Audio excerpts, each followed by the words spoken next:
As someone who was born in Eugene and lived there for 14 years of my life, I am very embarrassed to say I've only been to Crater Lake once in my life. But when I did go, I do vividly remember the environment. I had gone on a winter break weekend and it had recently snowed, so the landscape was pretty gorgeous. The crater looked so insanely huge to 7-year-old me, and I can recall the vast amount of trees circling the area, the water shining a beautiful bright blue, and the cold temperature hitting my nose. I'd love to go back, and I definitely will as soon as I bring my car down from Seattle, Washington. But one thing they are also well known for is their commitment to the environment. As of 2011, there have been some noticeable impacts that climate change has made on the Crater Lake's environment. For one, the waters in the lake have gotten warmer in temperature.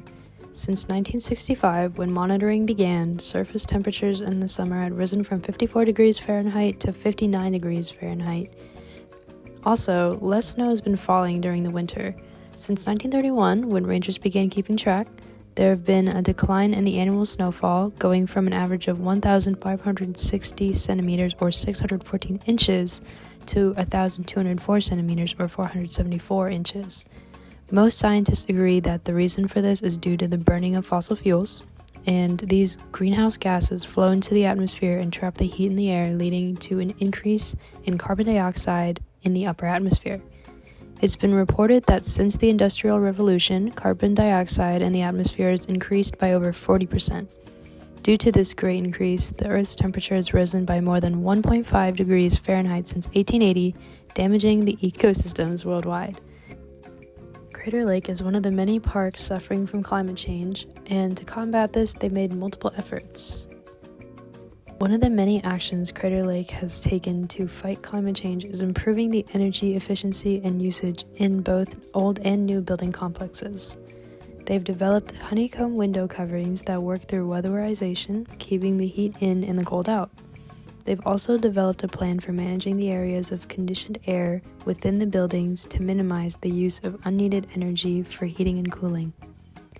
They've also switched to biomass and biofuel instead of conventional fuel in order to heat up park buildings, investigating and measuring the overall energy usage throughout the park. Other goals that the Crater Lake Association has created and developed in order to reduce greenhouse gases was minimizing waste, food sourcing, and water conservation. To improve on food sourcing, they focused on buying locally sourced foods and beverages from nearby farms, fishers, butchers, etc. Additionally, they also worked on conserving water by installing low-flow water fixtures, such as low-flushing toilets and so on. These are only some of their commitments in order to combat climate change, but considering how energy usage is a primary factor on the increase in global temperatures, this is a great step forward to creating a more sustainable environment.